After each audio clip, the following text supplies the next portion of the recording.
Bam! Welcome to the Anti-Neocon Report. With me is my guest, Scott Ritter, a.k.a. the Maverick, former Chief Weapons Inspector, Marine. You guys all know who he is. We're going to be talking about Ukraine, and we're going to be talking about the failures of intelligence and other subjects. We can't really say anything until we first address something that was going around before the COVID pandemic. There was this other pandemic. It's called the Assad curse. And it looks like Boris Johnson just got a big woof of the Assad curse. You familiar with that? I am. I'm very familiar with the Assad curse. Who must go? Ain't Bosch here, I'll tell you that much. He's still there. Right. He's there. Let's put that on the ticker. Do you think, I think the Duran and others, I won't just take this take myself, but they've said Boris Johnson resigning is not because of the recent scandal of appointing some kitty fiddler. It's the economy, stupid, as James Carmen might have said. It's Ukraine, and it's the sanctions, and it's their own economic blowback. Would you agree, or do you think just the scandal is what did it, not the rationing of food and the running out of oil? No, I'll take the opposite point of view. I mean, I'm no fan of Boris Johnson, and I'm no fan of his Ukraine policy, but the man literally just survived a vote of no confidence in Parliament. If there was ever a chance for the anger of the people about the economy, about bad policy, et cetera, to manifest itself, that was the moment. What's happening right now is there's the dogs. The K9 rebellion. It is literally. It's your dog doesn't like Boris Johnson, man. it's like the boxer rebellion. We talked about America's poodle and they go crazy. But the second boxer rebellion. You have a boxer? No, but they think they are. They just make noise, and we're gonna have to work our way through this one because I can't get up and do things. So hopefully my wife will come down and resolve this issue. But no, I think that this is about integrity. I think this is about Boris Johnson literally being a man with zero integrity. This is a frat house boy gone bad. I mean, he was always a bad boy. He was always an idiot. He was always a lunatic. He got elected in the Brexit insanity. The whole Brexit thing brought out, I think, the worst in British nationalism, and that allowed a man like Boris Johnson, who otherwise wouldn't be qualified to do anything. He's literally not qualified to do anything, and he became the prime minister of one of the 5 nations that lead the world in the Security Council of the United Nations. I mean, they're a permanent member of the United Nations Security Council. They are the special relationship with the United States. They define special relationship in a way that no other nation besides Israel does. So I don't think this has to do with bad policy. This has to do with this abysmal decision-making, abysmal character. This man lied. When you have the staff of 10 Downing Street, not the cabinet ministers, but the staff, the people that serve on him every day, say, no, we're done. We can't be with you either. This isn't about bad policy. It's about bad character. I think this is all about the absolute dearth of character in Boris Johnson. I think part of that was the stunt he did with should we take our jackets on or off? We have to take our clothes off to be more masculine than Putin. He didn't. I think that Justin Trudeau was actually the sort of the leader of that stupidity. But that's just that's part of Boris Johnson. There's a segment of British population. I mean, the man says, I have 14 million reasons to stay in office. 14 million people voted for him. And one of the reasons is they loved his fop-haired, fat frat boy look. The fact that he wasn't a genteel establishment, they fell for it. They went for it.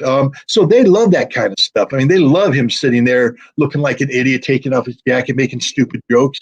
He didn't lose votes for that.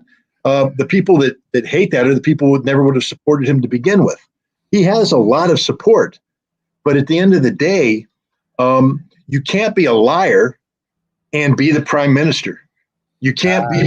Well, I mean, you can't. You can lie about foreign policy, but you can't lie about some. You can't lie about issues of character and public trust. I mean, it's one thing to lie about foreign policy. It's one thing to lie about, am I going to shut down mines? Am I going to do this? That's policy. That's, politicians lie all the time about that. This guy lied about not knowing about a sex scandal and appointing a guy to be deputy secretary of defense to begin with. And this is part and parcel of just the way he operates. He's a liar. He's scum. He's a frat boy. A drunk frat boy, apparently, according to what happened during COVID times, and I think the people near him just said, "We can't be with you. It's no longer cute to be with you. It's no longer, hey, here's our cute, fat, ugly, mop-headed frat boy prime minister. Ha ha ha! It's this guy's a lying sack of manure, and we don't want to have anything to do with him. He's ruined as a politician. He's forever gone." I'm going to agree with you in what I said earlier. I think this is the straw that broke the camel's back. Like, there were a lot of people, maybe not in the public, but within his own cabinet administration who resigned in mass. It wasn't just the appointing a kitty fiddler. It was like, that's a major thing, but all of his policies have been a disaster. The economy's sure. I think, like, if the economy was doing great and everything was well, he could probably survive this. Play. Yeah, you can't survive this on top of. This came on the heels of a no confidence vote, right. And the mere fact that they had this vote shows that he had problems within the party that they decided to paper over. But yeah, we shouldn't pretend that there weren't problems. We shouldn't pretend that there wasn't division. There was, but he had dodged that bullet. And yeah, this is the straw that broke the camel's back. It's also the whole scandal with Prince Andrew. I mean, the UK as a nation is just not putting up with this type of behavior, nor should anybody anyway. But it's funny that is what does it, not the, aiding and abetting Al Qaeda or Nazis in Ukraine. Murder. Yeah, that's still okay. We can survive that. But hey, appoint the wrong guy with sexual misconduct. Well, that's crossing the line. Now, I'm not saying that isn't also a bad thing, but just relative to the mass murder and the Nazi stuff, that's no. Look, the public is they always talk about the fickle public, and there's a reason why they use that term, because the public will turn a blind eye to certain things, and other things become the end of the world, when everything should be the end of the world. I mean, I wish we would start holding politicians to the highest possible standard, the highest standard. They represent us, we the people. We the British nor the Americans should not be in the business of electing frat boys. I mean, frat boys were cute in college. I like to beat them up.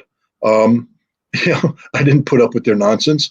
But it was cute. You could sit there and look at the idiot frat boys with their, preppy shirts, sitting at the bar, getting drunk, trying to pick up girls. Okay. But that's not reality. Eventually you're going to graduate, move on into the real world, and have to assume a certain level of responsibility. And most people grew out of it. Most people became responsible adults, got married, started families, understood what it suddenly meant to be the rock upon which your family is built, the rock upon which your local community is built, the rock upon which society is built. Pardon? Real masculinity. Being a father. And I'm not saying that. I'm not saying that is a slap against women. Look, I have two daughters. My wife. I view them as saying that either. I'm saying. Yeah, I know. I just have to put that caveat in there, because, as you know, there's a lot of haters out there. And the moment you say something, they jump on you and say, "Oh, well, you're a chauvinist pig," and this, that. The last thing I am is a chauvinist pig. What I am, though, is somebody who believes in old school masculinity. And that isn't in the sexual assault way. That's masculinity, meaning you're a man. Own up to it. Act like one. Responsible, as Russell Means would say. Absolutely be responsible. Absolutely be responsible. We are suffering, both sexes are suffering from a huge lack of responsibility and accountability. And that goes all the way up to the top of the politicians, with Joe Biden saying the Putin price hike. We find out the media, I reported on this a long time ago, but the media is finally talking about Biden dipping into the strategic reserves of oil to sell to China and India. And a lot of this, I mean, fine.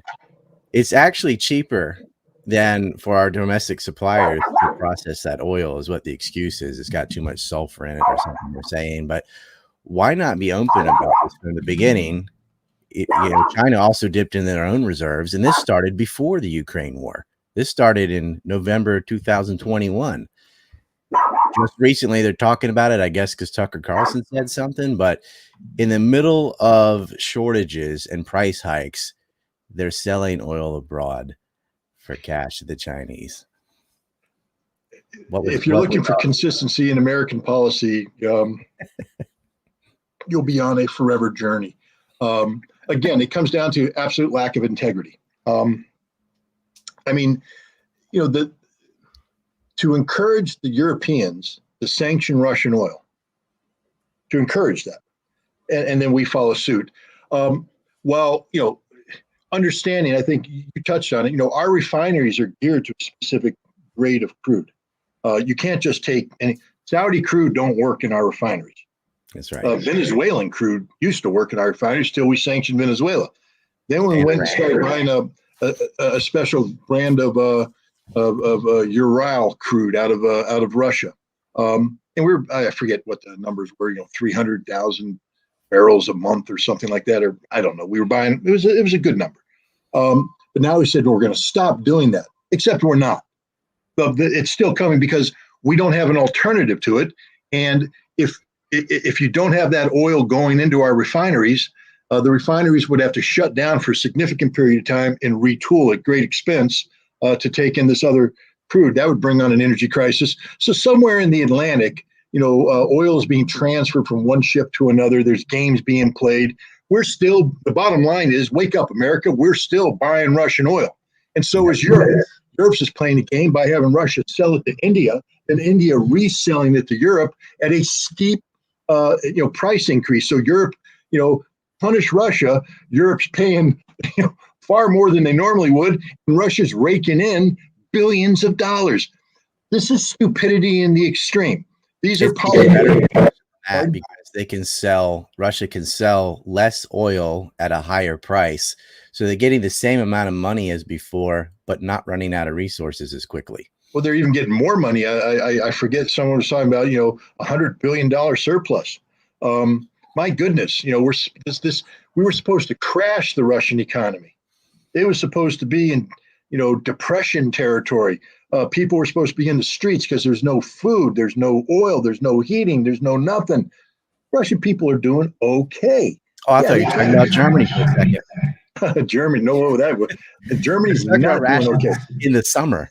And that's the next, that's the next, Assad dude. Although Schultz isn't necessarily in that school, the same family of anti-Assad people, but we can change it now. It's Putin. All the people that claim that they were going to outlast Putin, because the sanctions were supposed to bring down Putin. The sanctions were supposed to cause a popular revolt in Russia that would sweep aside Vladimir Putin. Instead, he has all-time record popularity ratings. Russia's stronger than ever. Literally, Russia's never been this strong in modern history. And we can thank us. We made this happen. I mean, Putin deserves credit. One hell of an executive leader. Give him credit. But, sure. We get the big assist. I mean, he's scoring all the points, but we're the one feeding him the ball under the basket. He doesn't even have to drive to the basket. He just stands there and we pass it to him and he dunks it. I guess America made themselves blind too when they kicked Russia off of SWIFT. I mean, they'd already been building a war chest since the coup in 2014 and prepared for that with China and everything else. But when you kick someone off SWIFT, you lose intelligence too, because they used to have at least know every single transaction and where it was going and how much. Now they have no clue. And is it your opinion there's a sort of Operation Plumbat going on in the Atlantic, except with oil? They're just going ship to ship secretly from third party? With oil? Yeah, with oil, with barrels of oil. There's no doubt about it. Look, that's how Iran survived for a number of years off of the coast of China, or off somewhere in the Indian Ocean. The Iranian tankers would just go out there and transfer it to other ships, and those ships would show up in Chinese ports. There's 100%. 100% in the Atlantic. There are ships that are doing ship-to-ship transfers of oil to evade, the sanctions tracking. And again, this is just pure hypocrisy. Please be honest with the American people. We earned it. We deserve it. But our politicians aren't. They lie to us. They treat us like stupid children. And unfortunately, many times we act like stupid children because we don't hold them to account. It shouldn't, we shouldn't have to wait till, it cost me $64 to fill up a $28 gas tank before I get angry. I should have gotten angry a long time ago because everybody saw it. Now, I'm furious, but I'm just talking about the average American. James Carville, it's the economy, stupid. He's right. But, we're smart enough as a consumer-driven society to know when we start trending in the wrong direction. And we should be holding our politicians to account early on in that transformation period instead of waiting until it's almost too late.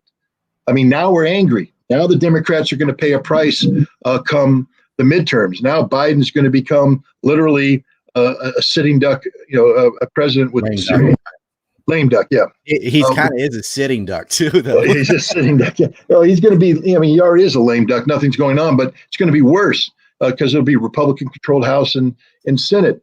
And, that's a great political victory for the Republicans, but it's a horrible situation for the American people.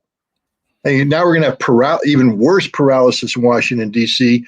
Nothing's going to get done. Meanwhile, we have a situation, not just in Europe, but in Asia now, where the United States is losing across the board. We haven't won anything.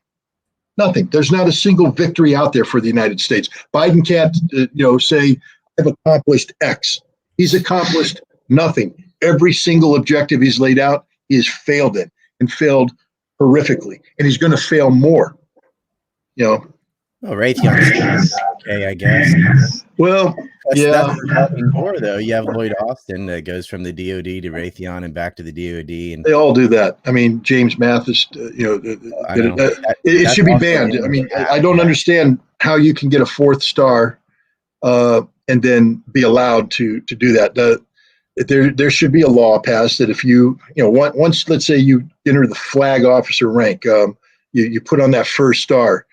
You have to sign the equivalent of a non-disclosure agreement that basically says, by agreeing to put on this star, I will retire from the military and I will never take a position in defense industry ever. I'm barred by law.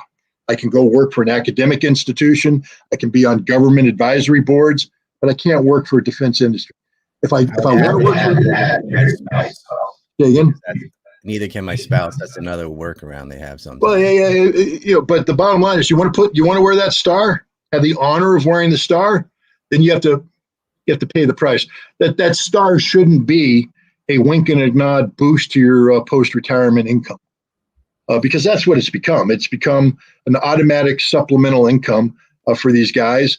Because once you enter general rank, you're managing multi-billion-dollar budgets.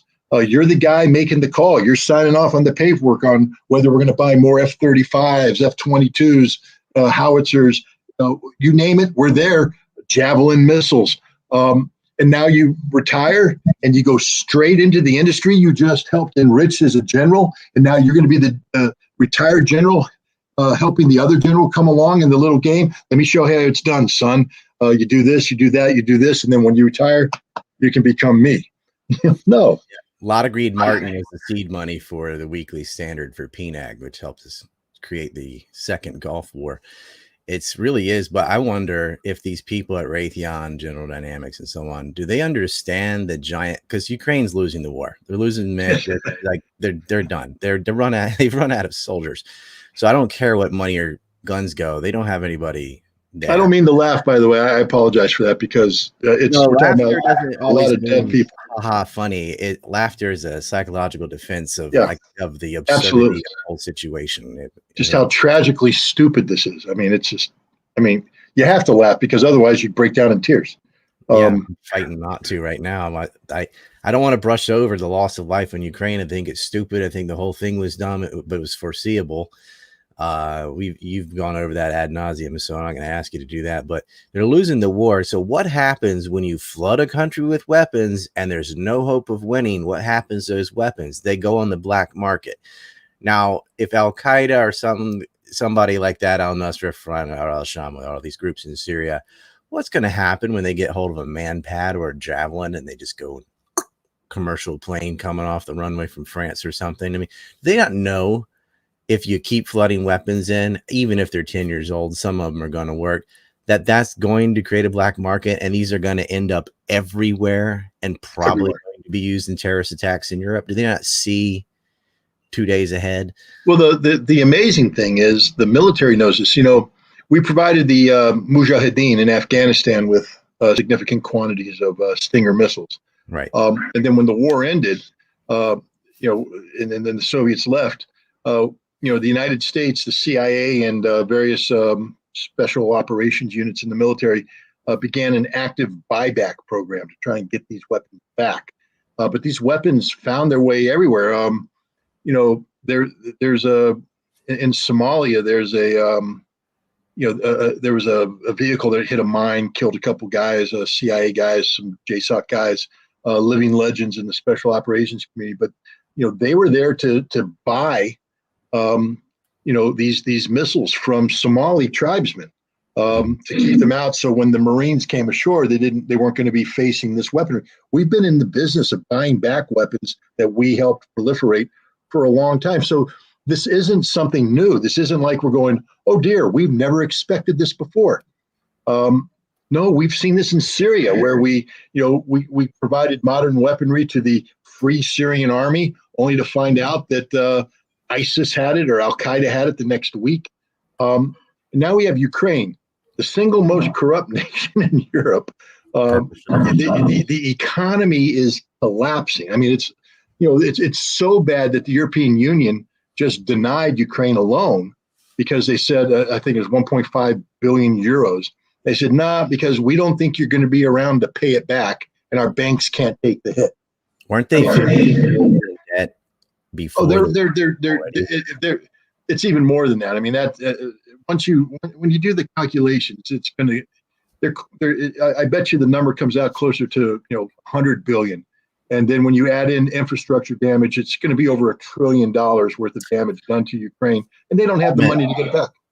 In 2014, they were already 15 billion euros in debt. Now it's got to be far. It's got to be more. But now, so you have these people. Look, to show you how corrupt this place is. I mean, the French go out of their way to strip the capability of their military to hand over these Caesar self-propelled artillery pieces. It's sort of the French. It's a truck-mounted weapon. It's supposed to be highly mobile, highly accurate, wonderful. And they brought them in there, and the ones that didn't get blown up by the Russians are firing rounds, killing Russian soldiers. I mean, they're good weapon. So the Ukrainians sold 2 of them to the Russians. Sold 2 to the Russians. So in the Russians right now, the word is the Russians are trying to buy a HIMARS, the U.S. Piece of equipment. The Russians are. Is that the long range? That's the rocket system that we sent in there. Yeah, we blew up. We sent in 4. 2 of them got blown up the other day. I don't know. Sent in 4. We're going to send in more, but I mean, we sent in 4. Prototype you can reverse engineer. It's not enough to do anything on the battlefield, but it's enough for it to lose trade secrets. Idiots. Yep. There's nothing about what we're doing with Ukraine that makes sense. Nothing. We're not providing. Go ahead. A Bradley with wings. That's the F-30. I call the F-35 a Bradley with wings. Well, I mean, that would be the Ukrainians would be better off having the MiG-29 than the F-35. The F-35 the F-35 can land upside down. Well, it's going to land upside down. It's going to land vertically, inverted. It's going to do a lot of landing. Unintended landing. It's a horrible airplane. A horrible airplane. The media has built it up. The bottom line is it has 0 stealth capability. Yep. The other thing is its weapon systems don't work. Its avionics don't work. It doesn't work. Its engine doesn't work. Let's say by a miracle, you got one to take off. Let's say by another miracle, it didn't get shot down and it didn't damage itself landing. It wouldn't be able to fly again because of the maintenance level, the maintenance required to keep it in the air. In the United States, we send young airmen, Marines, sailors to these schools, specialized schools, to learn how to fix these airplanes. And it takes a long time to go through this school. You really think the Ukrainians are going to be able to send people to school to learn how to fix an F-30? So, I mean, I know nobody's talking about sending the F-35, but the point is the F-35 is being bought by a lot of NATO countries as the magic weapon, the weapon that's going to, well, you know how bad the F-35 is? The British have decided they don't want to buy it anymore because it sucks, which means it sucks so bad that, the whole idea of the British, they have these two aircraft carriers, Queen Elizabeth class aircraft carrier. Right. And I believe the aircraft component is 24 aircraft. So you need 24 aircraft to be the full component. They're supposed to have 24 of these F-35s. They're only going to buy 48. And everybody goes, well, that makes sense. 24 and 24.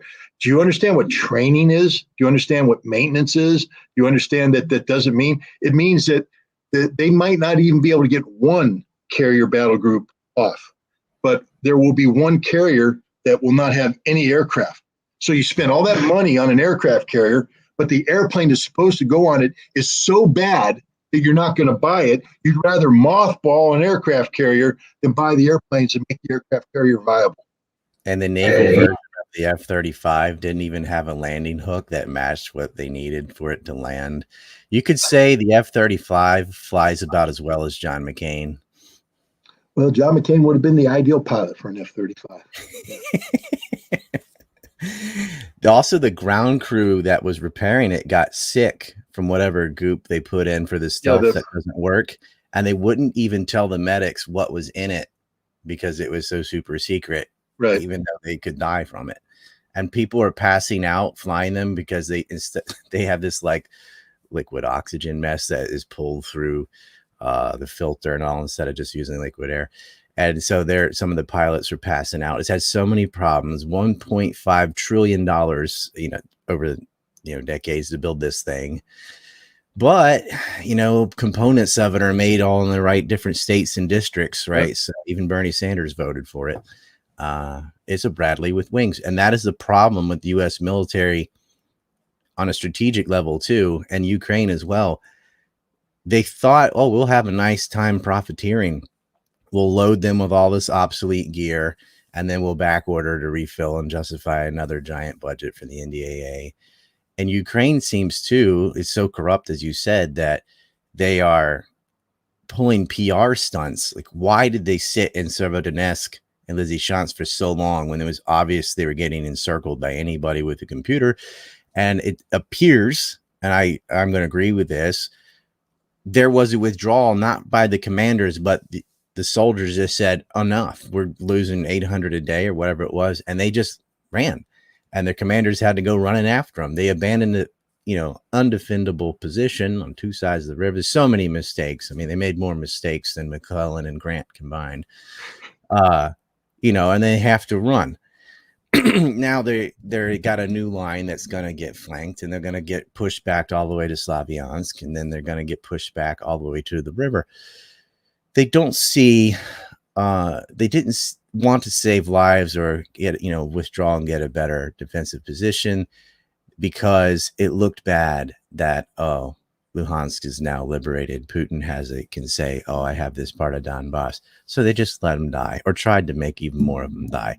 So they're not concerned with what would work tactically, much less operationally on the battlefield. They're just looking for cool tweets or something. I don't know how short-sighted these people are, but they seem to, the Ukrainians are lying to the intelligence in the US, and the US then is just either believing it or agreeing with, yeah, we'll lie. That sounds good. We're going to lie too. All the way up to the president, who we know, as you've pointed it out before, has told people, I don't care what the reality is. You go and say this, even if it's not true. Well, now you've just touched on the whole thing. We have a policy of being seen as to be standing up to Russia and Ukraine.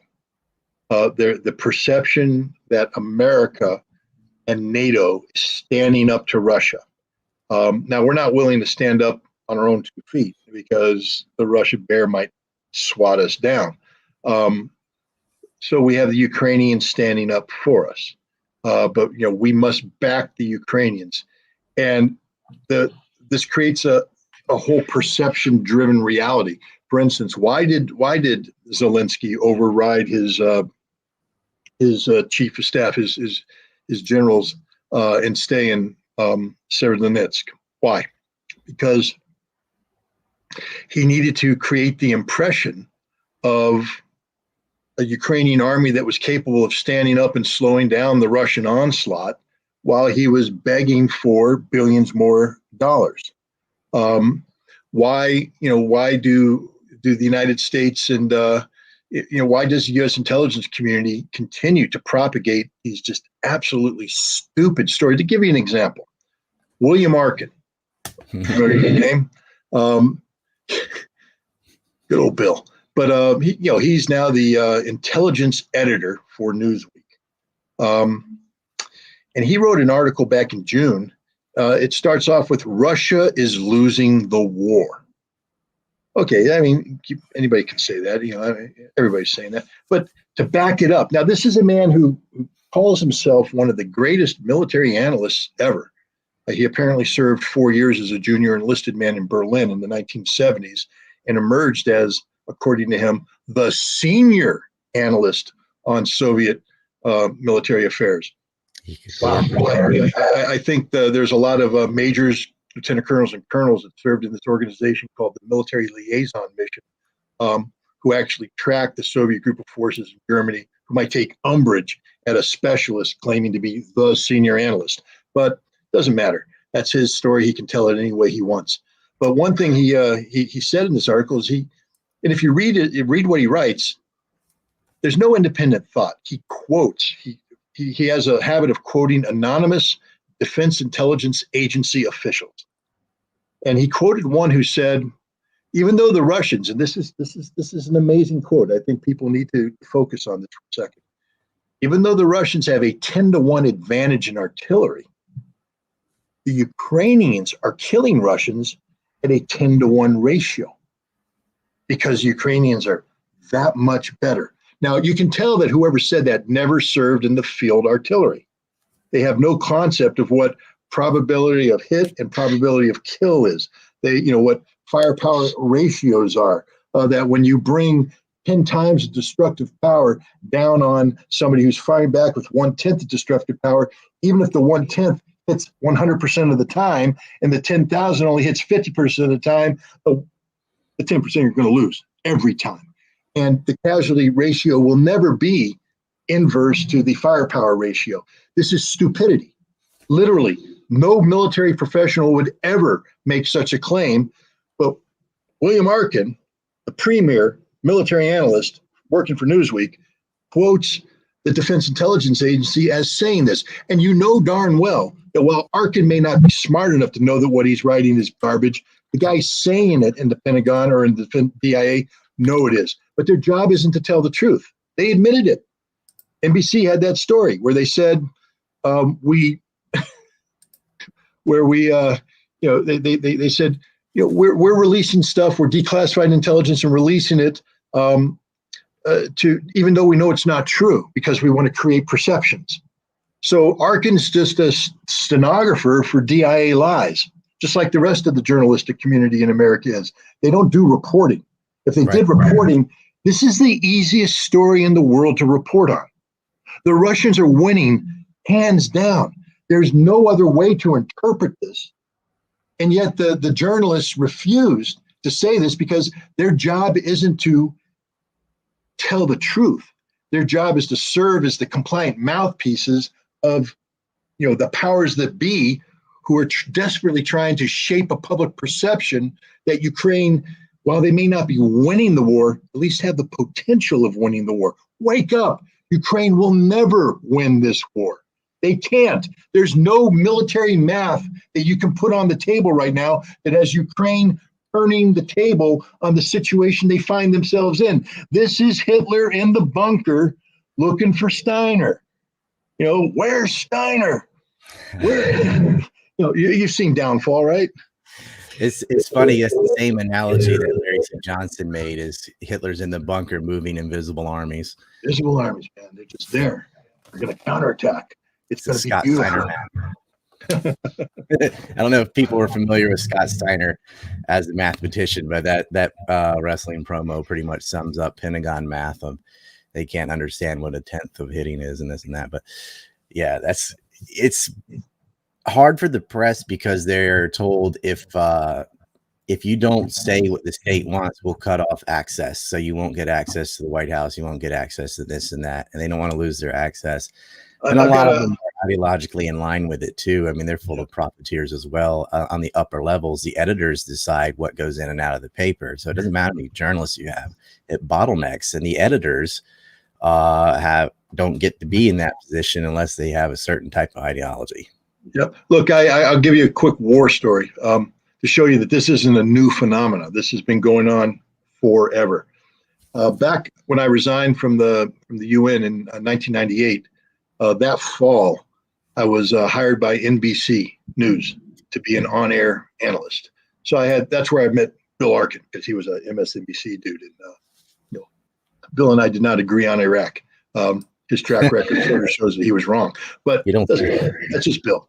But Tom Brokaw was my new best buddy. Got invited to his Christmas party.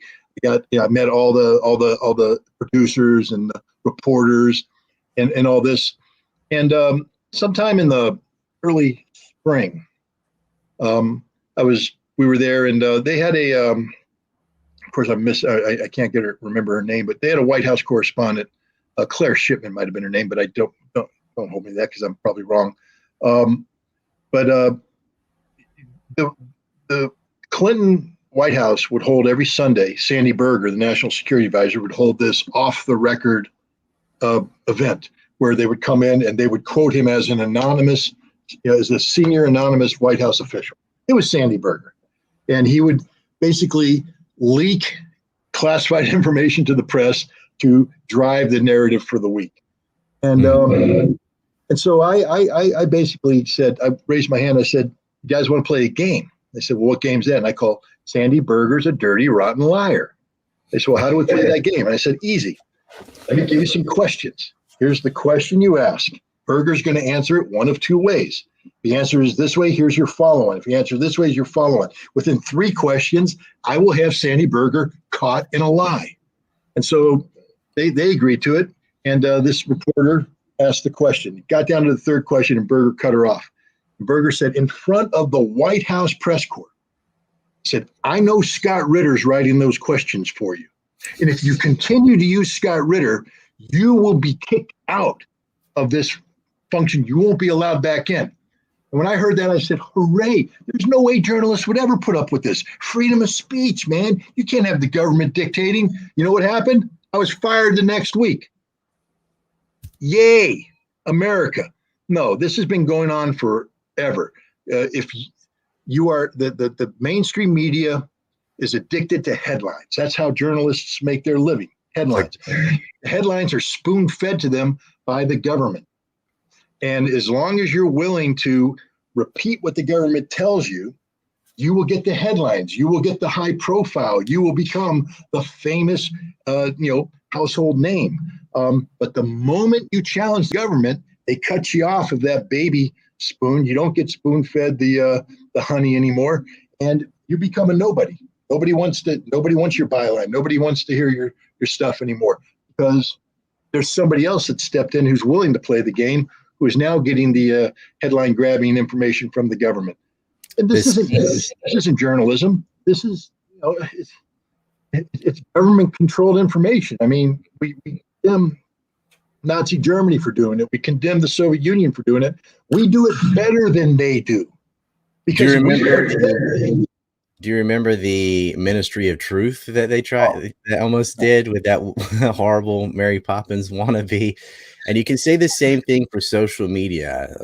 Talking about the economy, we had the lockdowns, going green in the wrong way, vax mandates, and then sanctions. All these things contributed, and then wild spending, open borders, da da da da. Of course, he calls it the Putin price hike. Everything I just named, you are not allowed to say on Twitter, YouTube, Facebook, if you have a substantial channel. You couldn't have any nuanced position on the virus. You can't challenge climate gate or you're a denier, right? There's only their narrative or total denial, nothing in the middle. You definitely can't talk about vaccine mandates. And if you talk about Ukraine, as you found out, and sanctions, you'll get banned from Twitter. You can get banned from YouTube. I imagine as your YouTube grows, they'll get rid of that as well. I've lost all of the above. We're talking about all these things.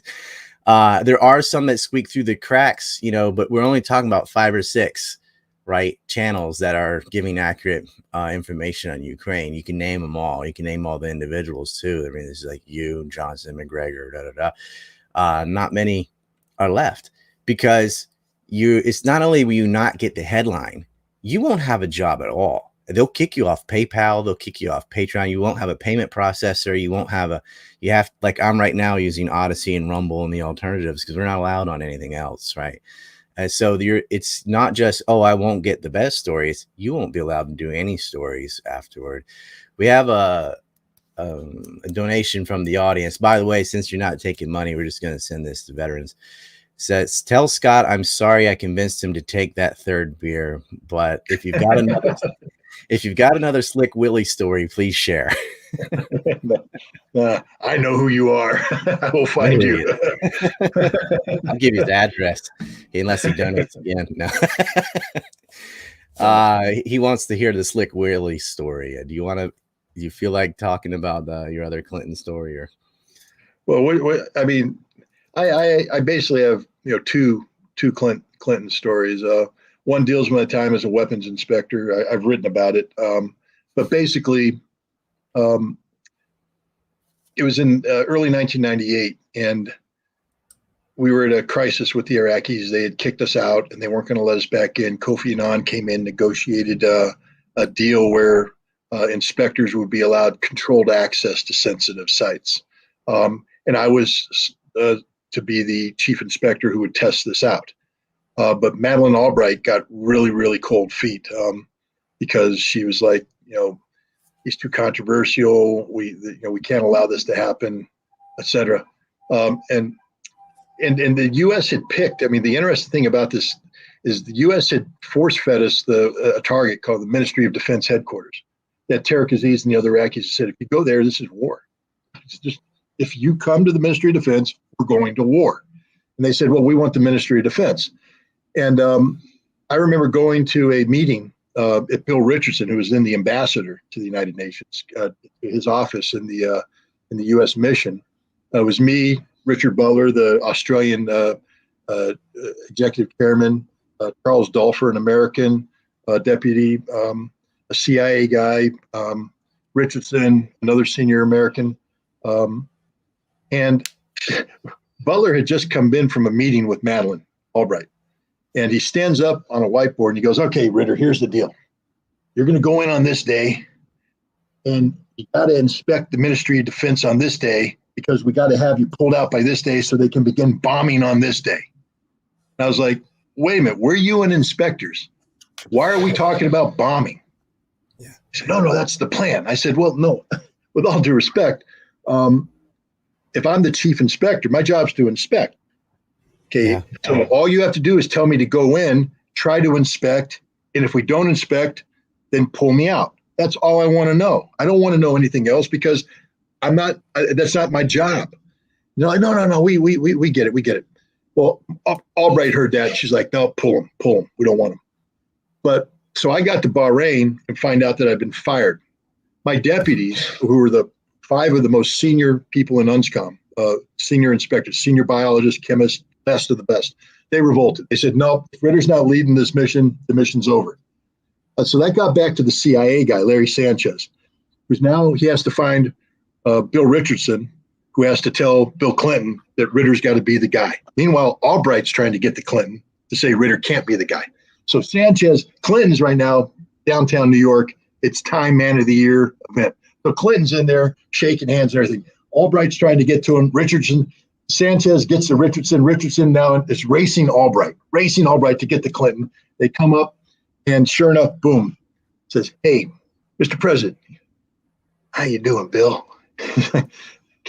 We got this inspection coming in." I know, big inspection. And we got to have the best inspector leading this. We need the best. Scott Ritter's the best guy. And Ritter it is. And so then Richardson leaves. Albright comes up. "Mr. President, we can't allow Scott Ritter." I just told Bill, Ritter's the man. We're going with Ritter. Albright was furious. But so anyways, I get there. We do the inspection, and the Iraqis say, "Pound sand." And I sit down with them, and I tell them, I say, "Here's the deal, guys. If I leave, crude missiles are coming in. I'm just telling you flat up. You know this. If I leave, crude missiles are coming in. You guys have known me now for coming on 7 years. Have I ever once lied to you?" The answer is no, and you know that. You don't like what I do, but I've always been a straight shooter. I'm telling you right now, if you let me in that building and there's nothing related to weapons of mass destruction, this is going to be one of the quickest inspections you've ever seen in your life. I'm not here to screw around. And they finally let me in with a lot of inspectors. Meanwhile, Madeleine Albright's in Paris with the French at this function. She turns her French counterpart. "Hey, guess what's going to happen in an hour?" "What?" "We're going to blow that whatever out of Iraq. We got the cruise missiles going in."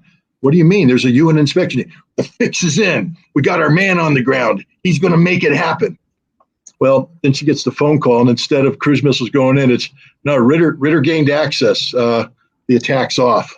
Now you know why the U.S. government hates me. But that was my one Bill Clinton story. The other one was in the Ivy at the Ivy restaurant in Los Angeles. I went there with Bianca Jagger, and Clinton saw me eating with Bianca Jagger, my sister, and he shows up. And he didn't see me at first. He saw Bianca Jagger. He comes up, he goes, "Bianca."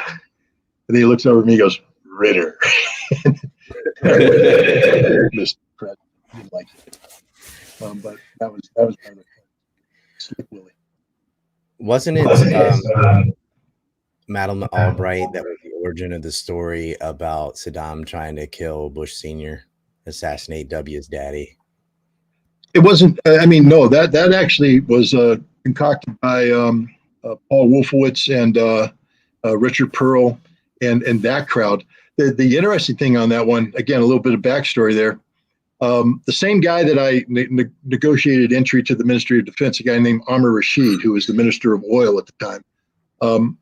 I was meeting with him in January of '93. I think that's right after the election, but before Clinton was inaugurated. And we were giving him a hard time. We were, demanding this, that, and the other thing. And he said, "You inspectors, your day is over. Your day is over." And I said, "What do you mean the day's over? We're here." He said, "Yeah, but our guys are meeting in Jordan with Clinton's people, and we're working it out.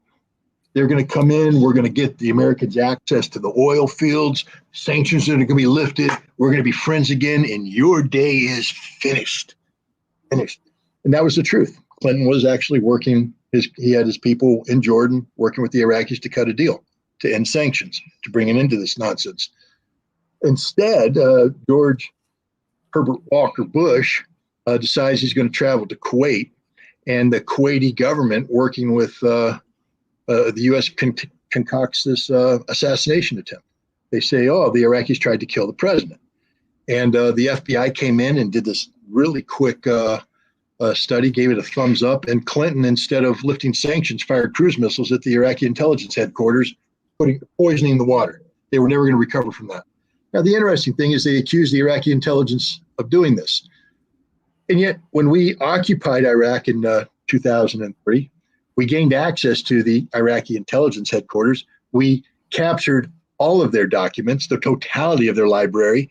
We captured all of their intelligence officers. We subjected them to detailed interrogations. And you know what we found out? That there was never an assassination attempt, ever.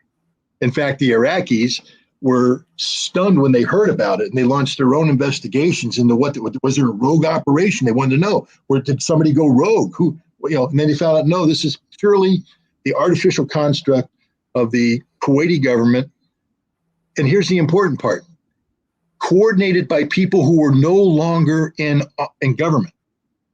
Paul Wolfowitz, Richard Pearl, they were out. Clinton was in. And yet you have these people who are no longer in government working with a foreign government to create a lie designed to shape U.S. policy in a fundamental manner. Imagine if Clinton had lifted the sanctions. There may not have been a 9/11. Mm-hmm. There definitely wouldn't have been an invasion of Iraq in 2003. We could have a completely different Middle East. Completely different Middle East. Imagine that. But Paul Wolfowitz and Richard Pearl carried out their own little secret foreign policy thing that set in motion the events that led to 9/11, that led to the invasion and occupation and debacle. Why Americans, I mean, in most countries, people of this nature would be arrested, maybe shot for treason. Instead, Paul Wolfowitz became the head of the World Bank. Richard Pearl, ended up on all these defense boards. He's the chairman of the policy board. Was this 90? What year was this? 93. So James Woolsey was in as director of the CIA. CIA. Yeah, Woolsey was just sort of he was a big lightweight. Because James Woolsey is one of the sources of this meeting in Prague nonsense where, Muhammad Ali got anthrax from senior Iraqi officials, and he quoted as his sources Israeli security forces, which probably were not even there, and that's made up. Woolsey just made the whole thing up. These neocons stovepiped that in, and then there's a story of the Office of Special Plans, and who's in there again? Doug Feith, Wolfowitz, Richard Pearl, same cabal, right? Yeah, as you know, as we all know.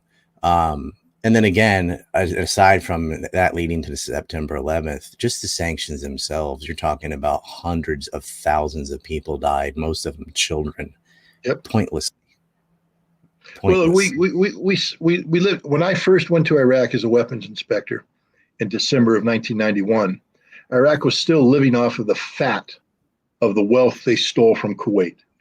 The Kuwaitis, Kuwait City had a lot of stores with a lot of gold watches and a lot of automobiles, and all that was stolen, and the Iraqis had all that.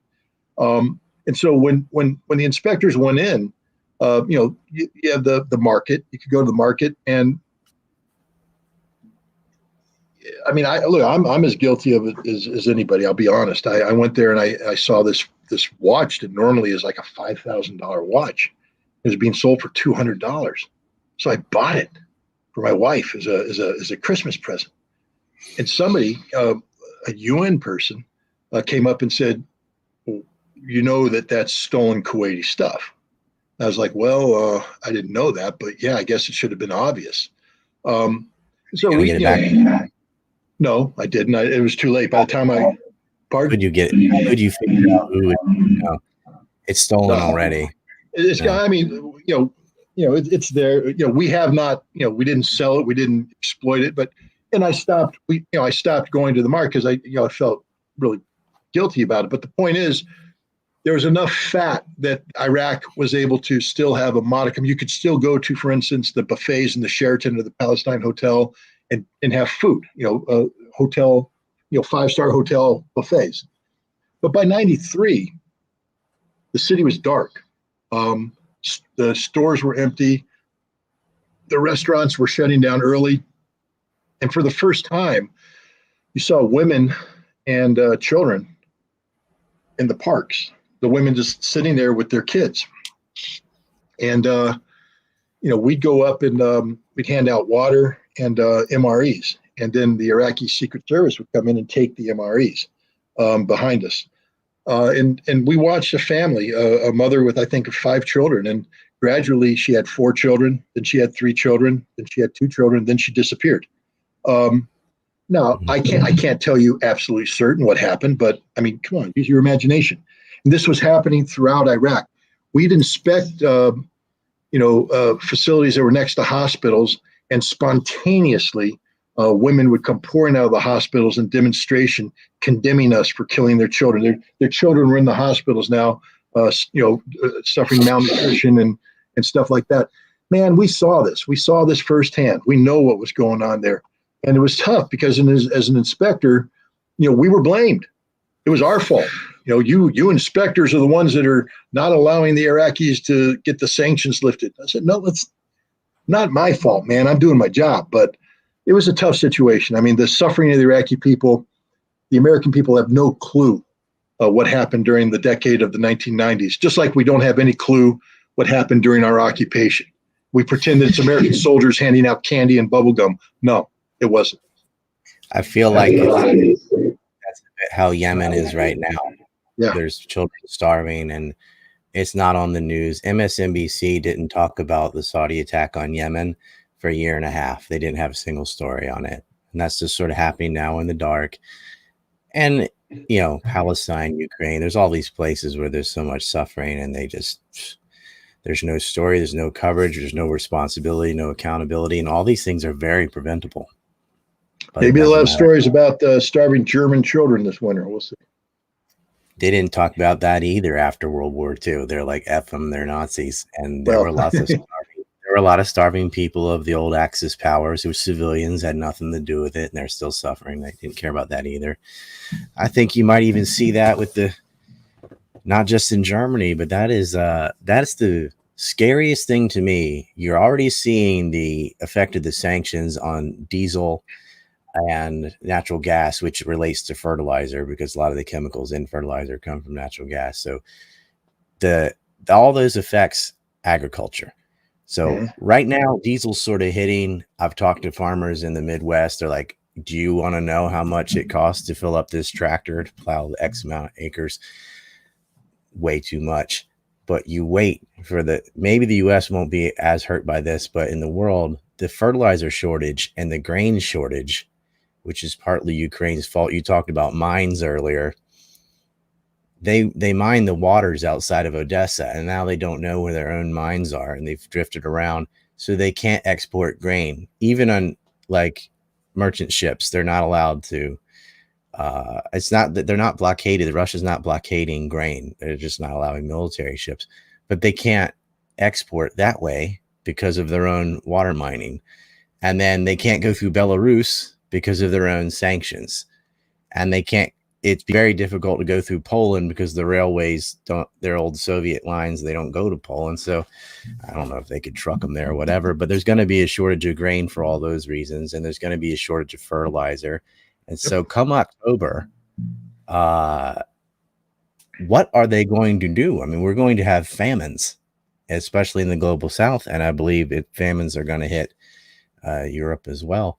They don't have it. And no one's talking about how to swerve this. What's the exit ramp? Who can export enough food? What are we going to do? Just let them die? And then that's going to cause a refugee crisis and on and on. They don't see it. And that lift the sanctions and let them go through Belarus today, or else they're going to starve. Yep. When we speak of military stuff, I talk about, reaching a culminating point, meaning that you have two militaries that are grinding it out, and one gets the advantage, but, usually it's seesaw. But as you keep grinding, the other side gets smaller, which increases the grinding capability. And at some point in time, you just can't reverse the trend. It's over. It's going to. The same thing's happening economically right now in Europe. Economies are going to collapse. They can't recover. When some of these factories shut down, they'll be shutting down forever. And nations that have economic depth, like Germany, might only just, have a depression. Italy, southern Italy could have starvation. Portugal could have starvation. Spain could have starvation. Parts of France could have starvation. The Balkans, starvation. This is, and we're rapidly, as you just said, they have to lift the sanctions now because we're reaching a culminating point economically where we're not going to be able to turn it around before winter hits. It's sometime in July, it's over. If you haven't fixed it by July, it's over. It's a game, set, match. Russia wins.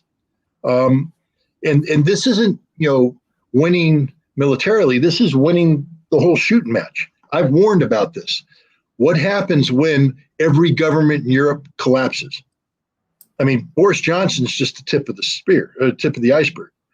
Where's the Italian Prime Minister Draghi's about to go. Macron is the president. He won an election, but we've already seen that he may not be able to control the parliament. Schultz is out. I don't think Schultz. I think Schultz is going to have a no confidence vote very, very soon. The Dutch right now are the farmers are just they've had it. There's not a country in Europe right now where the people are satisfied with their government, and it's only going to get not just worse, much worse, nightmare levels. We just had a sea change in Japan, and it's over this issue. And I think South Korea, same thing. Asia is not sanctioning Russia as the way the West is reporting it. If you really zoom in on it, it's like 3% of Japanese companies that went along with it, and the rest of them said no. So they said, sure, we'll do that. We're not doing that, right? Because they can't. I mean, Japan imports 99% of its fossil fuels. It's not going to be putting sanctions on Russia the way the U.S. wants. But even in Sakhalin, they're paying a price for playing the game. I mean, the Russians are saying, you may lose your shares. we're reconsidering. And when they lose their shares, they lose their gas. The joint exploration for new gas is still going on. But as far as the line going to Hokkaido, the price is up. And part of that also is because the yen has dropped. It's now worth 76 cents to the dollar. It was about even with the dollar 3 months ago. So I'm kind of in that position of buying watches and stuff. I'm not doing that, but it's the yen has dropped so much that anything I buy inside Japan, it's like I got a 25% discount, and it dropped just like that. And part of that's also because of COVID. They're not taking tourists and but a lot of it is on the speculation about sanctions and so on, not just the sanctions themselves, but people speculating on what they think is going to come. But we got a new government. We'll see how that goes. You're going to see that in Europe. Well, you're seeing it now in the UK. He's resigned, but he's going to remain prime minister until autumn or something. I'm not too confident that the new guys are going to do anything different, though. No, I think we're going to see the Tories swept from power. I mean, right now, the conservatives get to pick the next prime minister because they're still in control until they have a new election. But I don't think any government, I don't think any party that's in power right now is going to survive the year. How can they? They can't. Talking about this analogy where one side gets bigger and the other smaller. Ukraine, we saw like Mariupol took weeks. They surrounded it rather than going in. That was the best way for both sides to save lives. They surrender en masse, which Ukraine called a successful evacuation. Severodonetsk, Lizzie Shanks, Izum, falling. It seems to be they took Lizzie Shanks in days once they got across the river. How fast and how far do you think Russia's going to go in Ukraine? They're going to landlock them? Will you think they'll go into Odessa? Personally, I do. It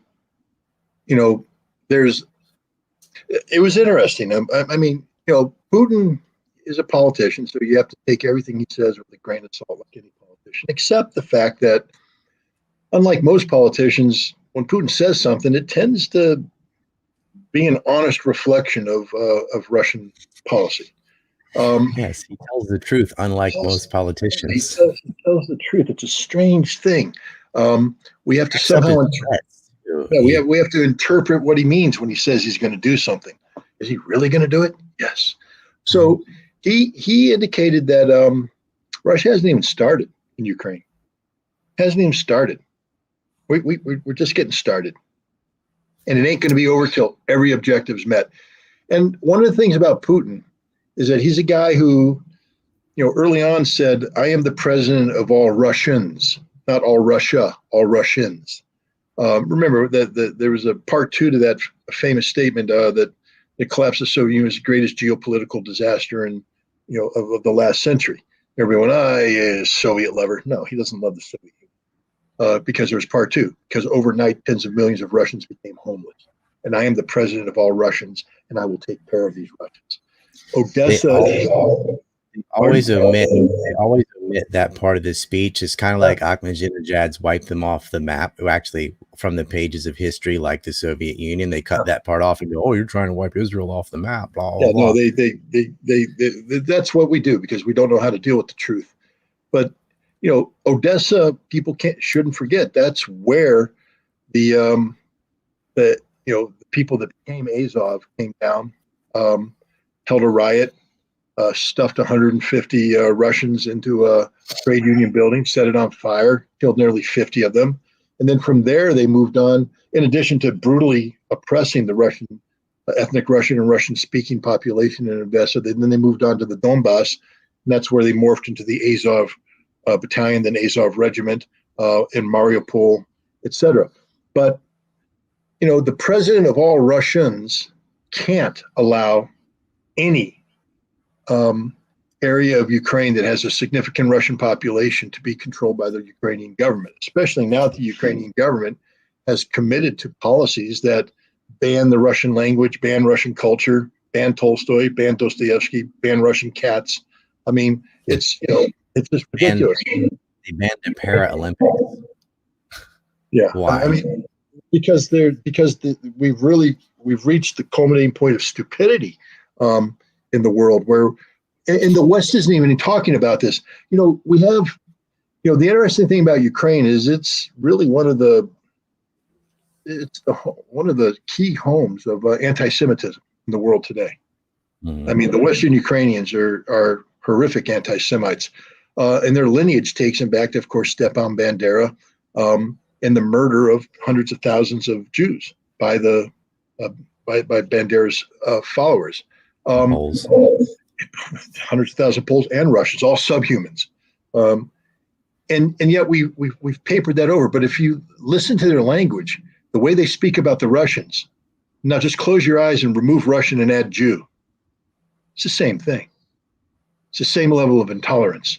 And if you're a Jewish person who subscribes to never again, subscribes to never forget, you are the world's biggest hypocrite if you are silent about what the Ukrainians are doing to the Russians right now. Because trust me, if these Western Ukrainians were to prevail, there would be no Jew left in Ukraine. They hate Jews. They kill Jews. They despise Jews. Oh, but Zelensky's a Jew. Zelensky's a capo. I mean, I'm sorry. I'm crude, but that's all he is. Still killed hundreds of thousands of people in North Africa. Didn't matter. Right? It doesn't matter. I mean, so, the Russians, I don't believe the Russians will stop until they've taken over all of what people are calling Novaya Russia, the new Russia, all the Russian-speaking areas of Ukraine. I don't believe they'll stop until Ukraine is destroyed as a nation state. I warned about this back in December. I said if this war goes on, I don't believe Ukraine will survive. I believe Russia will have to make an example of Ukraine so that idiot nations like Finland and Sweden and Poland and the Baltics don't decide to flex their pathetic little non-testosterone muscles. Russia's not playing games. I don't know what Lithuania thinks they're doing with this talk of a blockade, but Lithuania will cease to exist. It's just that simple. The Russians aren't playing games. And Putin laid it out. He says they say they can beat us. Let them try. And I'm here to tell you right now, NATO has as close to zero combat capability as you can imagine with the number of troops they have. They can't generate combat-ready forces. There they are, paper baby tiger, not even a real tiger. Poland, good luck getting some of your brigades out of the barracks. And here's the best part about it. They've now woken up. I think the generals all are basically going, oh, God, we have to tell our politicians to shut up. Because, and I've talked about this before, during Desert Storm, the great American military victory against Iraq in 1991, the U.S. military fired a total of 60,000 artillery rounds for the entire ground war. The Russians are firing 60 to 75,000 rounds a day. A day.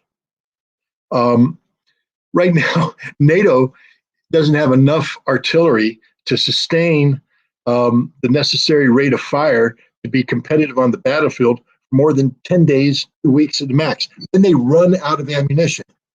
And what do you think happens? What do you think happens when a military runs out of artillery ammunition? Remember that culminating point, the yum, yum, yum, yum, yum? It's quicker. I thought, according to, Twitter and the New York Times, blah, blah, blah, that Russia was running out of ammunition. That's what they kept saying. If you watch Daniel McAdams' speech from the Houston conference, he went over a list. Russia's about to run out. Oh, they're 2 weeks away from this. They're running out of ammo. They're running out of guys. They're running out of time. Putin has cancer. It turns out lying on Twitter doesn't work. Doesn't work. It's interesting in the Transnistria, that little strip of territory on the eastern Moldavan border with Ukraine. One of the things that it's noted for is this gigantic Soviet era ammunition dump. I mean, massive. They exist all over Russia. The Russians have a lot of ammunition, an awful lot of ammunition. One of the reasons why the Russians have ammunition is that they respect artillery. They understand what high rates of fire bring to you on the battlefield. So they prepare. They're not like the United States, where we'll buy fancy howitzers with high rates of fire and high accuracy, but we're only going to shell out money for X amount of rounds because we're more about maneuver than we are about fire. Look at the Gulf War. We maneuvered. We didn't fire 60,000 rounds. That was it. The Russians, on the other hand, are prepared for this. In the St. Petersburg Economic Forum 2 weeks ago now, the Minister of Defense Industry was interviewed. I forget by whom. And he was asked the question, are you running out of missiles? And you should have seen his response. He laughed. He went, what? No, we're not running out of missiles. We're making new missiles. We got missiles. We'll never run out of missiles. We know how to build missiles. We know why we're building missiles. We know how many missiles we need to build. We're not running out of missiles. And they're not. And the other thing about the Russians is they're very smart. And people need to understand that that Putin is holding. The Russians would never commit the totality of their military capability to Ukraine and leave themselves vulnerable elsewhere. He still has, a bunch of Sunday punches hidden away, so that if NATO ever decides to do something stupid, like let's say Lithuania wants to impose a blockade on Kaliningrad, the Russians have the ability to rectify that situation militarily. They have not committed the bulk of their air force. They have a whole bunch of these KH-31 hypersonic missiles, the Kinzhals. I'm saying that's wrong, but because I don't speak Russian very well, but the daggers. They will pepper NATO. They will pepper Germany. They will pepper London. Anybody who wants to play ball will get peppered by these hypervelocity missiles, hypersonic missiles that no air defense system can counter. The Russians aren't running out of anything. They've gone in with limited manpower, but I think they issued some casualty figures there that were I think fairly honest. Around 5,000 dead Russians, another 4,000 dead the Donetsk and Lugansk militia members for a total of close to 10,000 dead. That's a lot. That's what we suffered in all of Vietnam. And then they've suffered another 20,000 plus wounded. Again, big numbers. Ukrainians on the other, and again, I'm laughing. I don't mean to laugh, but we're talking upwards of 50,000 dead Ukrainians, and maybe more because they aren't counting numbers. I mean, one of the things we're learning about the Ukrainians is how corrupt they are. The United States is paying the salary of every Ukrainian soldier right now, and every Ukrainian politician, every Ukrainian bureaucrat, because Ukraine doesn't have an economy that works. So we underwrite everything. So we send money to them. If there's a battalion commander, he is responsible for getting that money and paying to his soldiers. If the soldiers are dead, you have to report them up and they get death benefits to the family. But if they're missing, they still get paid. And guess who gets that money?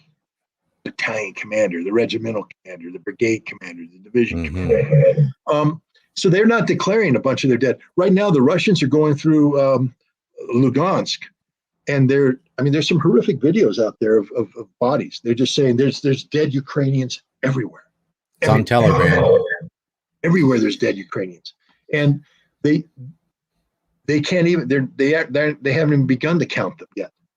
So these are dead Ukrainians above and beyond that which have already been factored in. So this number is going to go much higher. And remember that this is 50,000 dead with the factor being like this.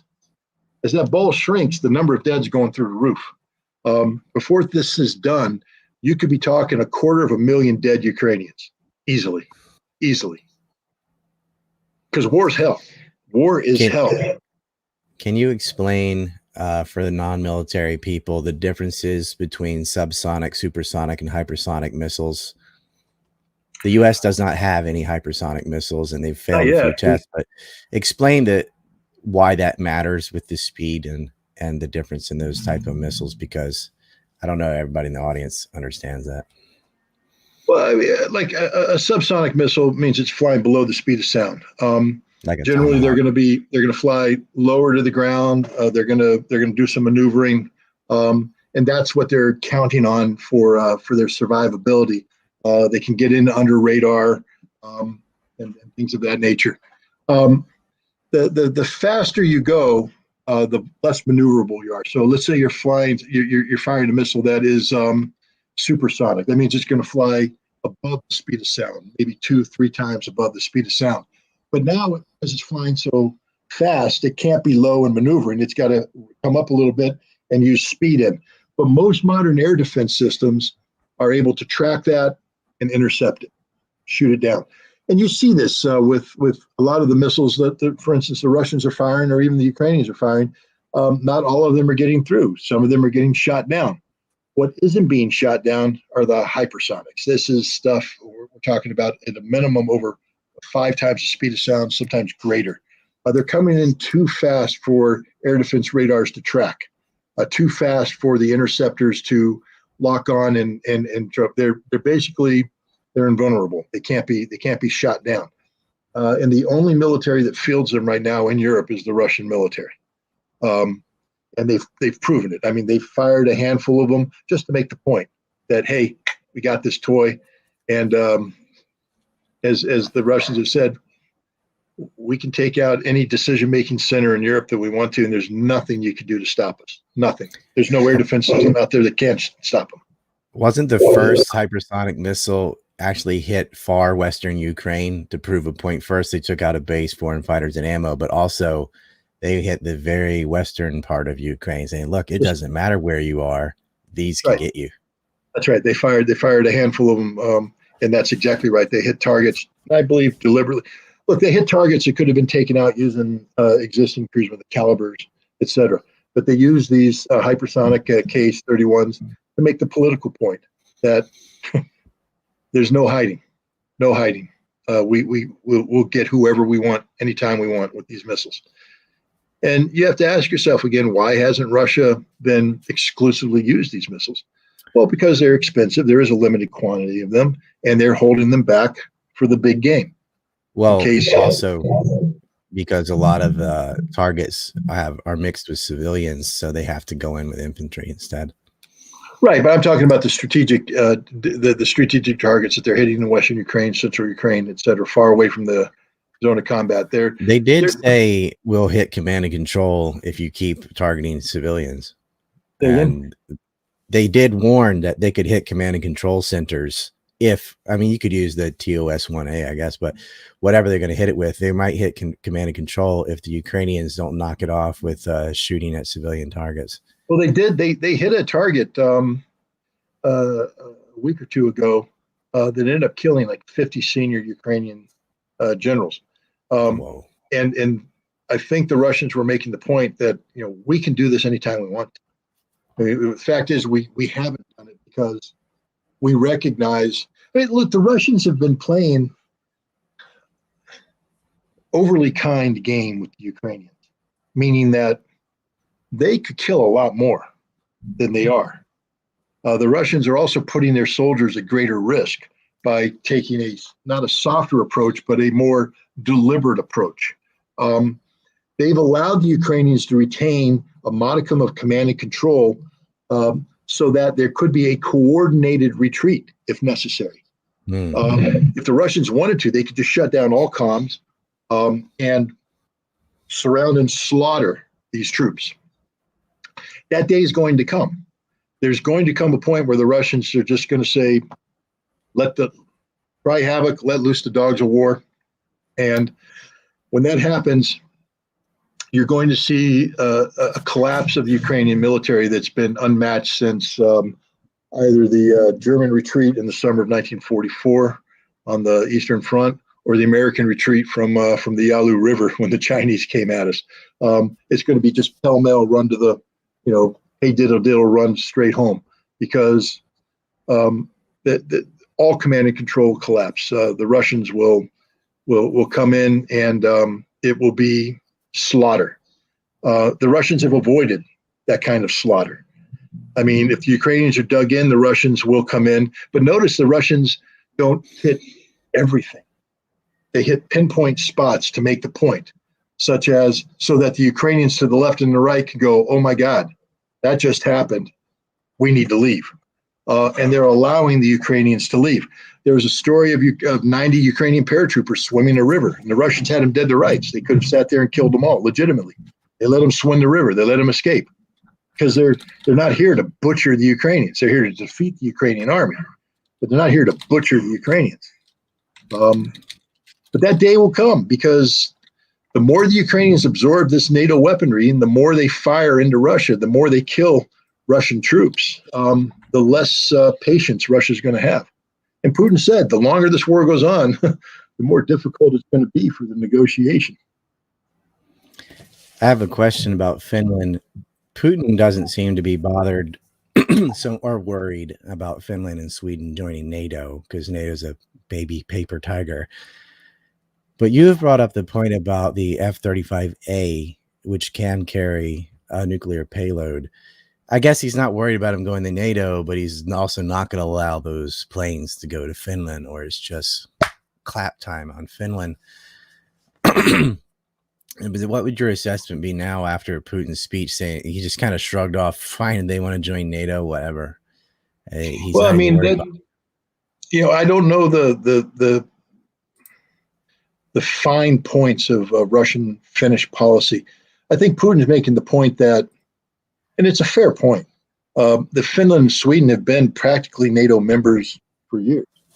They train with them, they buy their equipment, etc. So he's like, it's not a game-changing event if you guys just now want to put a NATO symbol on there. We weren't planning on attacking you, so we don't care about Article 5 if the situation remains as it is.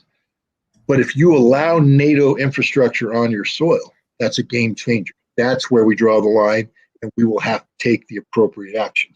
Now, what does that mean? Does that mean you destroy the NATO? That's Article 5. That's potential for war. Do you build up your own military capability? Do you introduce nuclear weapons into the theater? I don't know where the Russians are on that. My guess is that they are not reckless, meaning they're not deliberately looking for a fight.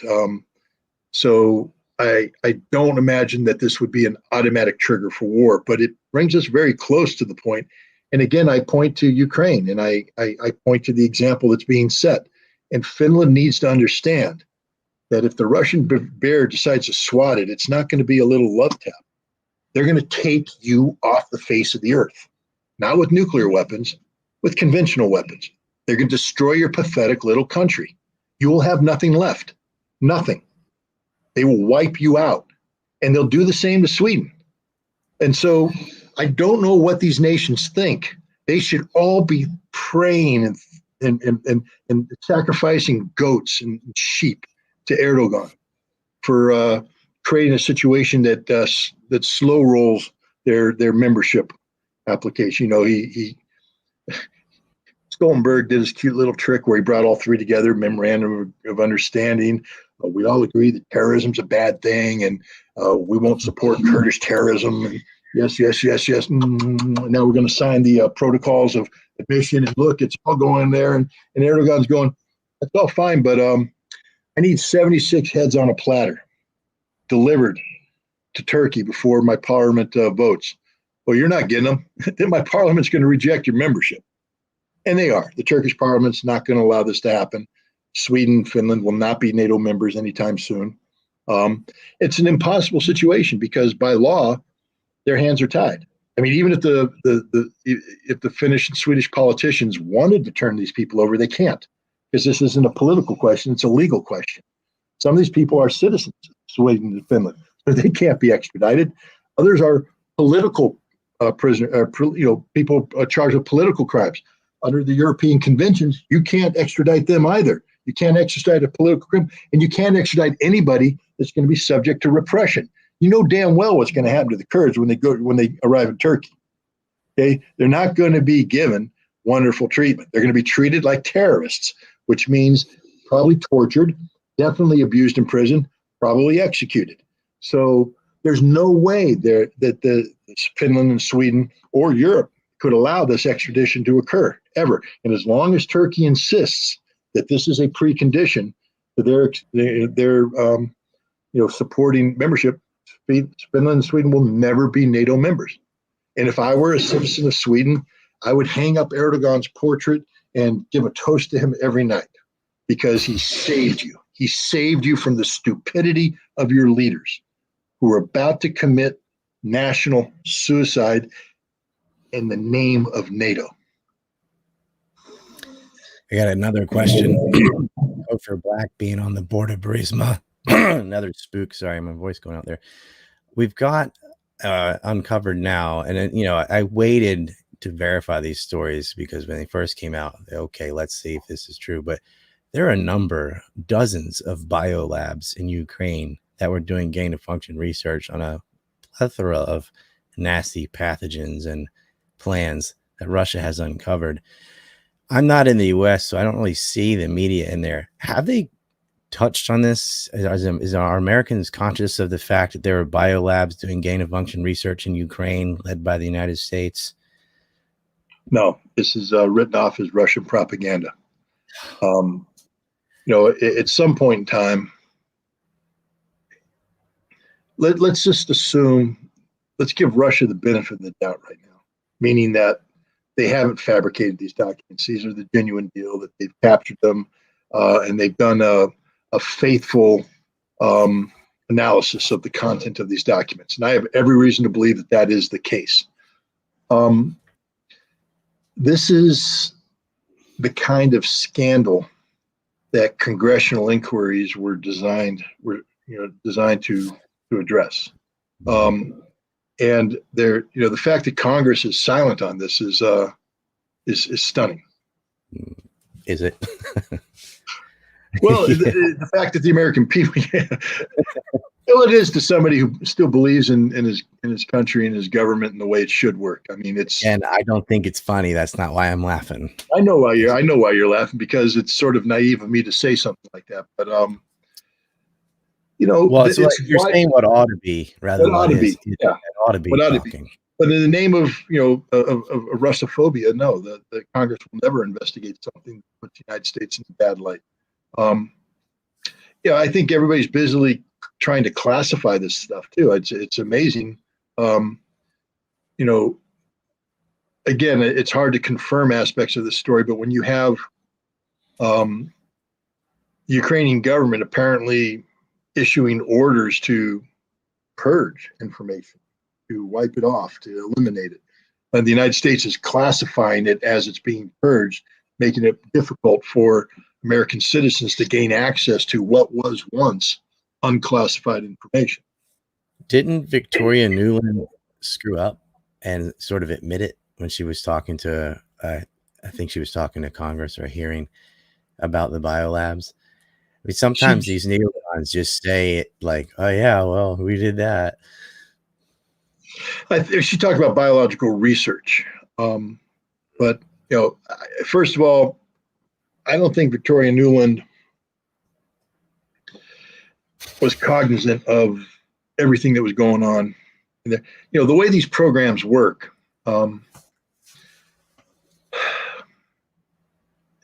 they become sort of a rubber stamp. Under the cooperative threat reduction, you have a lot of defense contractors who write these contracts. So there's money allocated for this. And Congress fell into, especially after 9/11, a willingness to underwrite biological warfare research because of the alleged threat that biological weapons posed in the hands of terrorism. And so the anthrax timeline. Well, so going over Wade Dietrich Ames shenanigans that happened with gain of function research on anthrax throughout the 90s, and then some of it ended up in letter 2000. So what you see is a lot of one of the easiest ways to get money approved from Congress for cooperative threat reduction was to talk about biological research, defensive biological warfare research.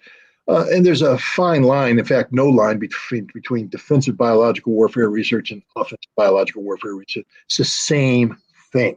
It's just a matter of scale. Defense, you're doing small scale.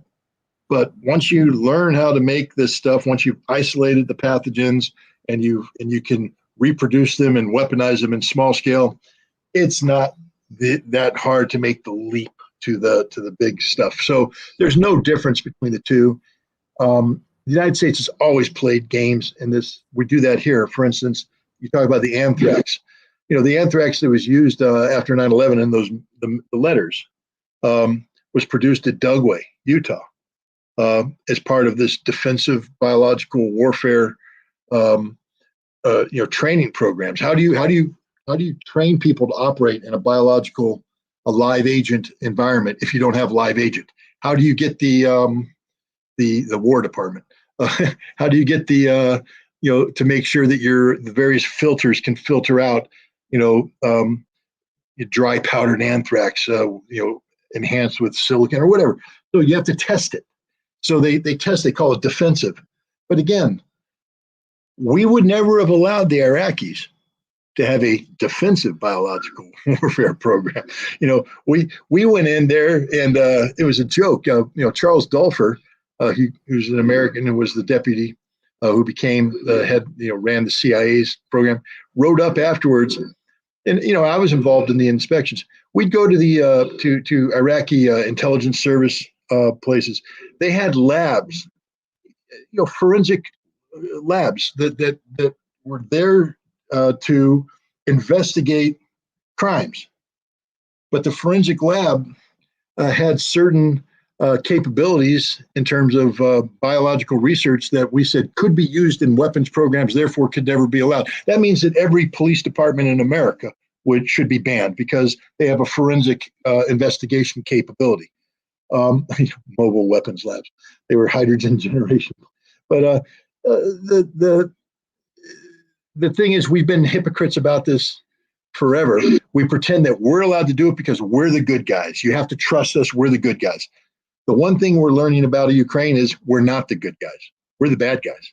We're the really, really bad guys. We're the kind of guys that the world should be afraid of, bad guys. And this is why Congress needs to step in, because it's not about necessarily, it should be about making sure that the U.S. population knows how its taxpayer money is being spent. But if you're Congress and you should be also concerned about how the world is viewing the United States.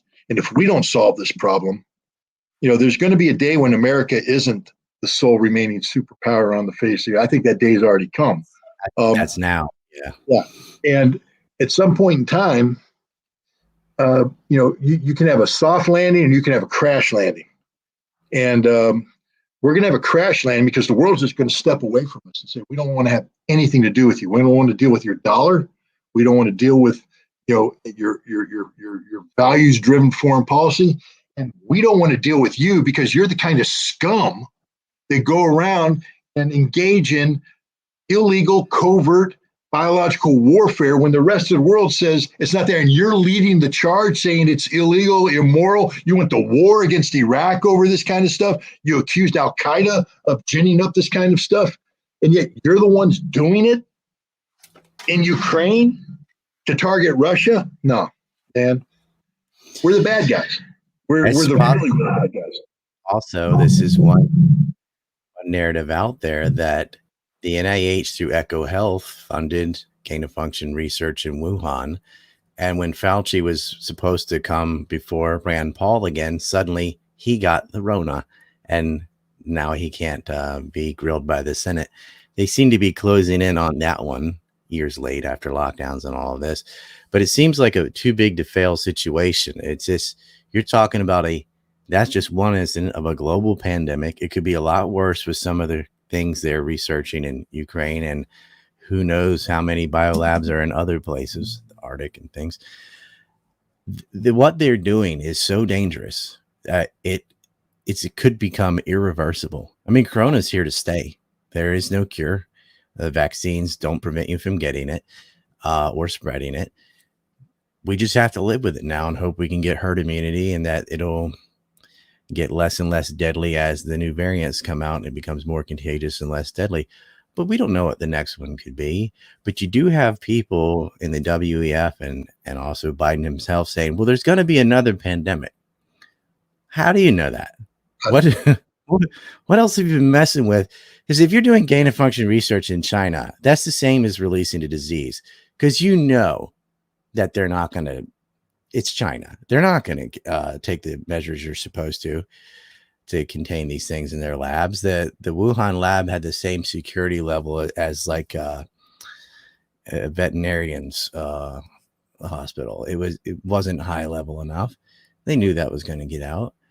They blamed it on bat soup or whatever, but the science genetics say otherwise. But you're not allowed to touch this story. It's Sky News and some others have. There's people have tried to talk about the story. RFK, others. It's hard to know about what's verified or not, because you're not allowed to have dialogue about it. This is one of the things with the mainstream media, just like Hunter's laptop. They just decided, nope, that's Russian disinfo. Oops, no, it wasn't. But after the oops, no, it wasn't, there's no, okay, then how was he compromised? There's no depth to the story, right? If you write about it on Twitter or anywhere else, you're going to get banned. Yeah. If you repeated the Russians have published documents that purport to be genuine American documents from these biological labs in Ukraine. If I were still on Twitter and I simply took this image and retweeted it, I could be banned for disinformation, although I'm publishing literally the truth. The truth. There's no doubt that what the Russians are saying about what the U.S. funded labs were doing in Ukraine is true. In my mind, there's literally no doubt. And it should be enough for Congress to say, we need to get to the bottom of this. I mean, were we really carrying out investigations in how to use ticks as a vector for the spreading of various diseases that are genetically modified only to deal with Russian populations? Slavic, avian bird. Yeah. So what? Again, if this is true, we're the bad guys. We're the worst. We're the worst of the worst. Because, as you pointed out, you can't control biology. I mean, that's the one thing people need to understand. And if it gets unleashed in the wild, and because it's been developed in secrecy, there isn't a vaccine protocol. There isn't. It's just going to go like wildfire, and millions of people are going to die, maybe more. This is the kind of. I mean, this is the kind of crimes that we used to condemn nations for. This is why Nazi Germany no longer exists. This is why Imperial Japan no longer exists. And I have to tell you, if the United States is guilty of this, maybe we shouldn't exist anymore because there's something fundamentally wrong with us as a nation if we can't self-correct. Every government makes mistakes. Every government has programs that get crazy. The thing that makes a country remarkable is its ability to self-police. So when you make a mistake, you recognize the mistake, and then you seek to rectify the mistake and ensure that it doesn't happen again. The world can forgive mistakes, legitimate mistakes, if you make an honest to goodness effort to correct it. America should be about correcting itself. That's what a democracy is supposed to do. We, the people of the United States of America, elected our representatives to act in our name, in our best interest. And we trust the government to do things. Sometimes the government does things wrong, does stupid things, does criminal things. That's when we, the people, through our elected representatives, must take corrective action. If Congress isn't willing to take corrective action on what is going on with these biological labs, then maybe we no longer have deserved the right to exist as we're currently formed as a nation state. Maybe the American people are, the equivalent of the Germans of the 1940s, because we're killing millions of people. We have the potential to kill millions of people with these things. This is horrific. There's no legitimate reason for doing this. We've killed millions of people. Yeah. Nobody cared. I mean, we've killed millions of foreigners after World War II. When you add up all the people killed in Vietnam, the sanctions in Iraq, the bombing of the northern part of Korea, we've already been murdering hundreds of thousands, millions. I mean, Vietnam was 2 million. So we're already there. But this isn't even a war. A biological, when an Andromeda strain situation gets out. The movie I was gonna mention that. People should watch that movie. That's a scary movie. Book too. I didn't know it was a movie. Yeah, watch the movie then. That kind of situation, you can't put the genie back in the bottle. No. That's it. That could change the earth forever. Like, maybe that's the Feynman's paradox answers. They always wipe themselves out. I wonder who the they is when we say they are doing biolabs in Ukraine and this and that. There seems to be outside large commercial forces there, not just Congress. I don't think that's the one thing that surprised me in all of this, to be honest, was the and maybe it shouldn't have, but the degree to which I'm used to it, maybe because I'm more of a conventional. When I say conventional, a rockets, a guns, a helicopters, an airplane kind of guy. So I'm used to names like Raytheon, Lockheed Martin, Boeing, things like that. So when I see a contract that's operating in Russia, and I see the name Lockheed Martin attached to it or Raytheon attached to it, I'm like, okay, I mean, I get it. They're dealing with this. That's expertise that can be brought to bear. But there's some pharmaceutical companies involved in this, and some shady pharmaceutical companies involved in this. We're not talking mainstream. We're talking, sort of companies that were purpose made for this work. That's worrisome. It's very worrisome. There's a commercial. There's a level of commercial involvement that's not justified by the stated objective. We're supposed to go into Ukraine and help control a Soviet-era biological warfare program by eliminating the pathogens and gainfully employing the scientists so that they don't take their trade secrets elsewhere. That's the legitimate reason for doing this, and I support that. But now, because it's you can cookie cutter these contracts, because understand, for every biolab you have there's a contract that somebody writes the government lets a proposal and companies bid on this to meet these requirements, and they align capabilities to deal with that situation. And so for each one of these labs, there's a contract that's attached to capability. And it seems to me that they had more money than they knew what to do with. They were just basically replicating these labs and getting more and more crazy in their research objectives. There's no reason for us to be doing the kind of things we were doing in Ukraine. There's no legitimate reason whatsoever, none. And now we get into conspiracy theory land and things like that. The Russians are talking about American companies doing biological experiments on Ukrainian prisoners. This is Tuskegee Airmen kind of stuff. Yeah, we did that. And I thought as a nation, we recognized how evil that was, how wrong that was. But we're doing it on Ukrainian prisoners. We, the United States of America, using U.S. taxpayer dollars, are going to Ukraine, using these labs to carry out biological research that involves using live human beings as guinea pigs for biological warfare research. The Russians have published the documents. It's not made up. I'll tell you why conspiracy theories people gravitate to conspiracy theories. Part of the blame on that is because the establishment will not allow any dialogue whatsoever against their narrative. Yeah. So how much credibility does a narrative have when you know that no one is allowed to question it at all? It has no credibility. And because of that, that opens the door for conspiracies and stuff to come in. And sometimes conspiracies are right on.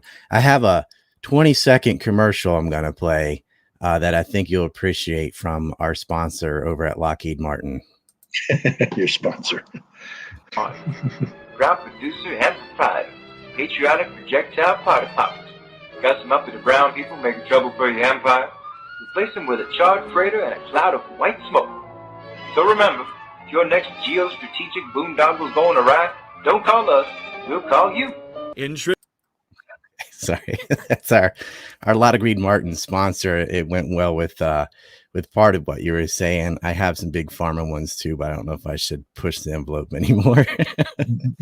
Got some uppity brown people causing problem for your empire. Again, we laugh at it, but it's just so true. So true. The American people, again, shame on us for allowing what's happening in Yemen to go on ignored. And shame on us for what's about to happen to Africa and parts of Asia, the famine that's going to hit again. We thought that maybe we were done with that. I thought we had already seen enough starving, stick kids. But apparently we're going to see more, and we don't care. I don't know what's going on with our country where we have lost the ability to have empathy and sympathy for fellow human beings. Maybe after 9/11, even before 9/11, during Iraq. My God, to have Madeleine Albright say that 500,000 dead children is a price we're willing to pay. We didn't pay anything, Madeleine. The Iraqi people paid that price. But to have Americans sit there and go, yeah, okay, no, it's not okay. It's literally not okay. And yet we're letting hundreds of thousands starve to death in Yemen. We're going to let millions starve to death in the future in Africa because they're the wrong skin color. That's literally it. I think it's because they're poor. We'll see. We'll see what happens when there's Ukrainian stick kids, because it's coming. Well, there has been Ukrainian stick kids in the past. Right? But we didn't have. I'll say, look, this is the barometer that I use. The era of the rules-based international order. The perfect world, the shining city on the hill that we built. Say again. Rules for thee, not for me. Oh yeah, well, we don't want to talk about that. It's a rules-based international order that's brought peace and stability, and well, it's actually they admitted it allows America to retain its position at the head of the world, which means exactly what you said: rules for you guys to follow, but not us.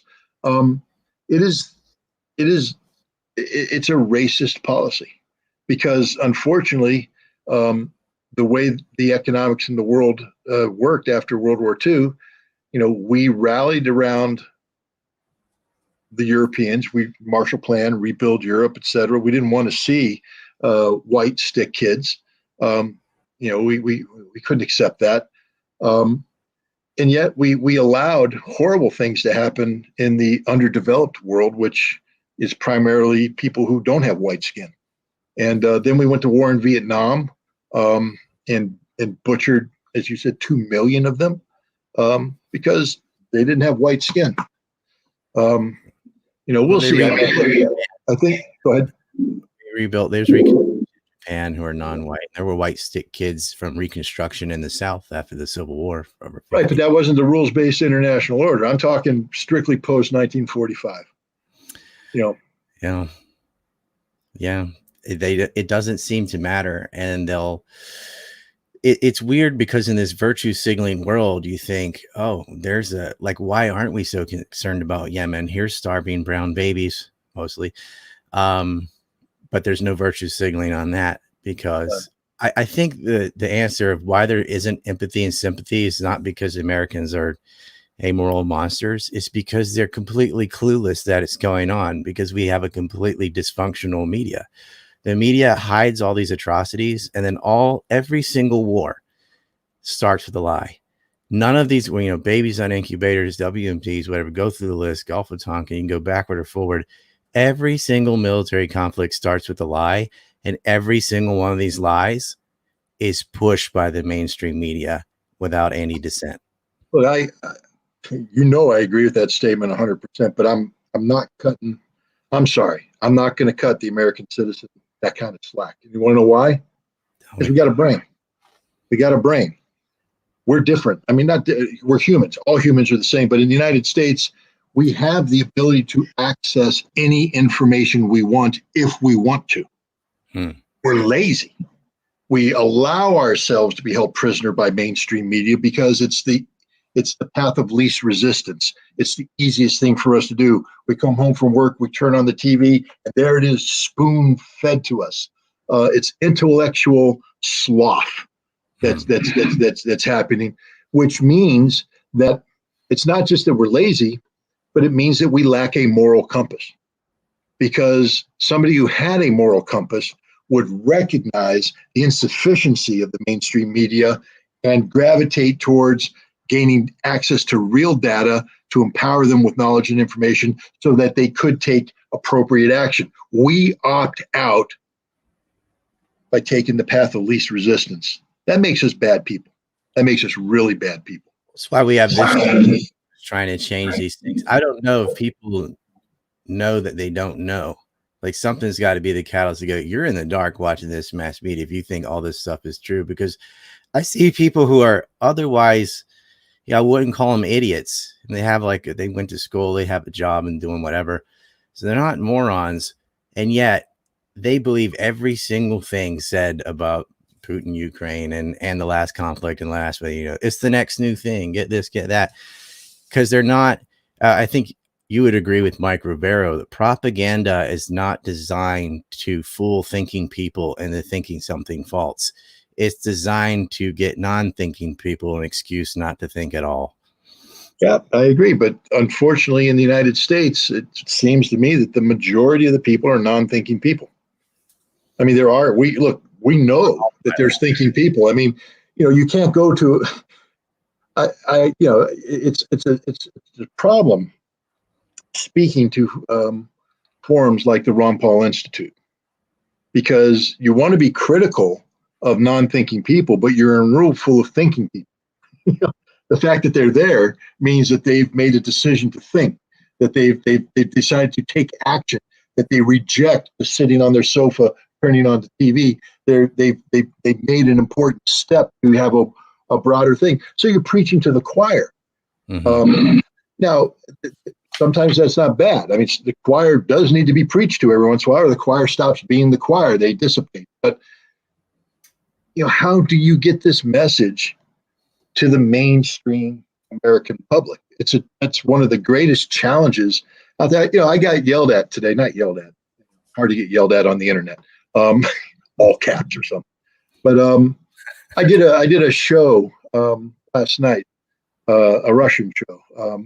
A gentleman named Solovyov. He's like the biggest name in Russian TV, the most popular Russian person. And there's a lot of people that hate on him. He's a ultra nationalist. He's Putin's a guy and all this kind of stuff. And people are like, why would you go on that show? Why would you do that show? Well, I'll tell you why. Because I could do a obscure Russian blogger with an audience of 1,000, or I can go on Solovyov's show and have millions of people exposed to the message. And